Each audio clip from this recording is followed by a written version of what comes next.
BRS working president కేటీఆర్కు ప్రభుత్వ వైపు Beerla Ailayya warning ఇచ్చారు. చిల్లర రాజకీయాల కోసం కేటీఆర్ ఇష్టం వచ్చినట్టు మాట్లాడుతున్నారని మండిపడ్డారు. సీఎం రేవంత్ రెడ్డి మంత్రులు తమ 15 నెలల పాలనలో సంక్షేమ పథకాలు, సోనియా గాంధీ ఇచ్చిన అభయహస్తం 6 గ్యారెంటీలను అమలు చేస్తుంటే కేటీఆర్ ఓర్చుకోలేకపోతున్నారని ధ్వజమెత్తారు. తన స్వార్థ రాజకీయాల కోసం కేటీఆర్ చిల్లర మల్లర రాజకీయాలు చేస్తున్నారని మండిపడ్డారు. కాంగ్రెస్ ప్రభుత్వాన్ని బదనాం చేయాలని చూస్తున్నారని ఆగ్రహం వ్యక్తం చేశారు. చిల్లర రాజకీయాల కోసం ఇష్టం వచ్చినట్టు మాట్లాడితే చూస్తూ ఊరుకోమని, నోరు అదుపులో పెట్టుకో బిడ్డ, లేకపోతే నాలుగు కోస్తామని తీవ్ర వ్యాఖ్యలతో హెచ్చరించారు.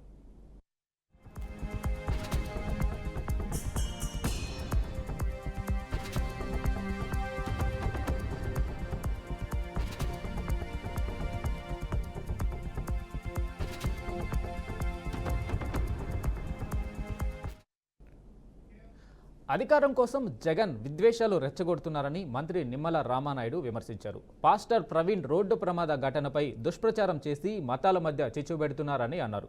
వక్ఫ్ బిల్లుపై వైసీపీ ద్వంద్వ వైఖరి దేశవ్యాప్తంగా అందరికీ తెలిసిందని తెలిపారు. పశ్చిమ గోదావరి జిల్లా పాలకొల్లు నియోజకవర్గంలో పర్యటించిన మంత్రి నిమ్మల వైసీపీపై విరుచుకుపడ్డారు. పోడూరులో పంట కాలువల వద్ద రోడ్డుకు శంకుస్థాపన చేశారు. పార్లమెంటు చరిత్రలో ఓటింగ్ అయ్యాక విప్పు జారీ చేసిన ఘనత జగన్దేనని సెటైర్ వేశారు. నాస్తికుడిని టీటీడీ చైర్మన్గా నియమించడం జగన్ చేసిన తప్పని మండిపడ్డారు.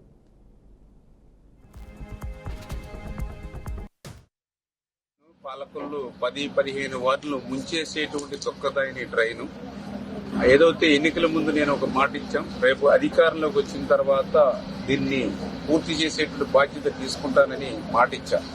ఎందుకంటే ఆ రోజు 14-19లో నేను పనులు ప్రారంభిస్తే ఆ రోజు వైసీపీ గద్దలు అడ్డుకున్నటువంటి పరిస్థితి. కొన్ని 5 సంవత్సరాల్లో వాళ్ళు ఏమన్నా చేశారని అంటే మరి ఒక్క అరబస్తా సిమెంట్ కానీ ఒక్క రూపాయి చేయలేదు కదా, నేను తెచ్చిన నిధులు కూడా రద్దు చేసినటువంటి పరిస్థితి. మళ్ళీ ఈ రోజు అధికారంలోకి వచ్చిన 9 నెలల్లోనే మళ్ళీ ఈ రోజు మరి 14 కోట్ల రూపాయలు అక్షరాల ఈ యొక్క దమ్మయ్యపట్టికి నిధులు కేటాయించి మరి మొన్ననే మేము కొబ్బరికాయ కొట్టాము. మరి మొన్ననే తర్వాత రోజు కొలతలు వేశారు. మళ్ళీ ఈ రోజు వెంటనే పనులు, కాంక్రీట్ పనులతో సహా ప్రారంభించారు. అంటే మాట ఇస్తే ఆ మాటను నిలుపుకునేటానికి ఈ యొక్క దమయపత్తి డ్రైనే ఒక ఉదాహరణ అనే విషయాన్ని సందర్భంగా తెలియజేసుకుంటూ, ఇది క్లిష్టమైనటువంటి పని, ఊబిలో చేసేటువంటి పని. ఎప్పటికప్పుడు డ్రైన్స్ నుంచి నీరంతా కూడా దీంట్లోకి వచ్చేసేటువంటి పరిస్థితుల్లో కూడా, అటువంటి ప్రతికూల పరిస్థితుల్లో కూడా వర్క్ ని ఎప్పటికప్పుడు ఇన్స్పెక్షన్ చేసుకుంటూ ఈ యొక్క దమయపత్తిని కంప్లీట్ చేయాలనేటువంటి ఆలోచనతో ముందుకెళ్తాం. దమయపత్తి డ్రైన్ తెలుగు రాష్ట్రాలకు వాతావరణ శాఖ వర్ష సూచన చేసింది. వచ్చే 2 రోజులు తెలంగాణతో పాటు ఏపీలో వర్షాలు కురుస్తాయని వెల్లడించింది. కొన్ని జిల్లాలలో ఉరుములు, మెరుపులతో పాటు ఈదురుగాలులతో తేలికపాటి నుంచి మోస్తారు వర్షాలు కురుస్తాయని వాతావరణ శాఖ అధికారులు అంచనా వేశారు. ఇవాళ తెలంగాణలోని కొన్ని జిల్లాలలో అక్కడక్కడ ఉరుములు, మెరుపులతో గంటకు 30 నుండి 40 కిలోమీటర్ల వేగంతో ఈదురుగాలులతో కూడిన మోస్తారు వర్షాలు కురిసే అవకాశం ఉందని హైదరాబాద్ వాతావరణ కేంద్రం పేర్కొంది.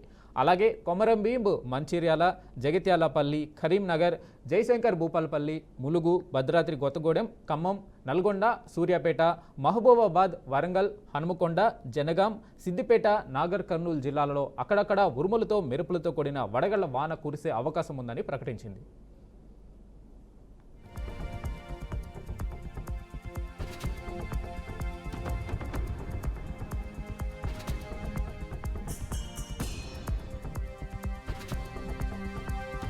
ఇక గరిష్టంగా ఆదిలాబాద్లో 41.8, కనిష్టంగా హనుమకొండలో 36 డిగ్రీల ఉష్ణోగ్రతలు నమోదయ్యే అవకాశం ఉందని ఐఎండీ చెప్పింది. గురువారం మెదక్, నిజామాబాద్, ఆదిలాబాద్, రామగుండం, నల్గొండ, మహబూబ్ నగర్, ఖమ్మంలో అత్యధిక ఉష్ణోగ్రతలు నమోదయ్యాయి.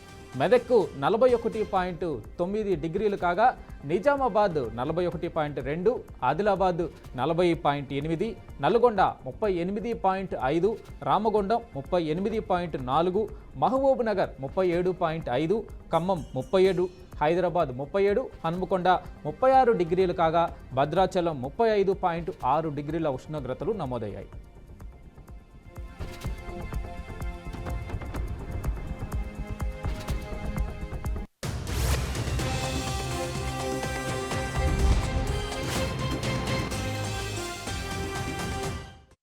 ఇక ఏపీలోని నంద్యాల జిల్లాలో గోస్పాడు, రుద్రవరంలో 42.1 డిగ్రీల సెంటీగ్రేడ్ అత్యధిక ఉష్ణోగ్రత నమోదు కాగా వైఎస్ఆర్ జిల్లా వేంపల్లిలో 41.5, తిరుపతి జిల్లా మంగనెల్లూరులో 41.4, కర్నూలులో 40.7, చిత్తూరు జిల్లా కొత్తపల్లిలో 40.3, అన్నమయ్య జిల్లా పుతనవారిపల్లెలో 40 డిగ్రీల చొప్పున అధిక ఉష్ణోగ్రతలు నమోదయ్యాయి.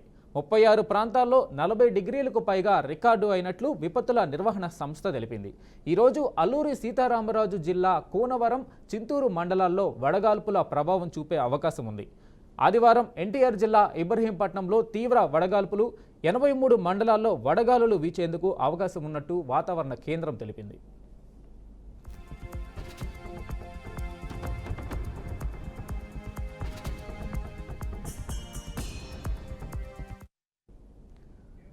భారతీయులు ఎంతో పవిత్రంగా భావించే భగవద్గీతకు యునెస్కో గుర్తింపు దక్కింది. భగవద్గీతతో పాటు భరతముని రాసిన నాట్య శాస్త్రానికి కూడా ఈ గుర్తింపు దక్కడం విశేషం.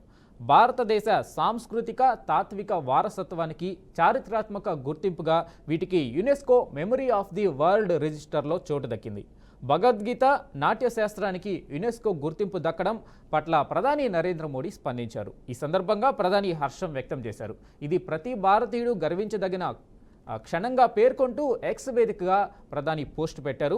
ప్రపంచవ్యాప్తంగా ఉన్న ప్రతి భారతీయుడు గర్వించదగ్గ క్షణం ఇది. UNESCO memory of the world రిజిస్టర్లో భగవద్గీత నాట్యశాస్త్రాన్ని చేర్చడం మన గొప్ప సంస్కృతి జ్ఞానానికి దక్కిన గుర్తింపుగా. భగవద్గీత నాట్యశాస్త్రం శతాబ్దాలుగా నాగరికతను చైతన్యాన్ని పెంపొందించాయి. వారి అంతర్దృష్టులు ప్రపంచానికి స్ఫూర్తినిస్తూనే ఉన్నాయి అని ప్రధాని మోడీ తన ఎక్స్ పోస్టులో రాసుకొచ్చారు.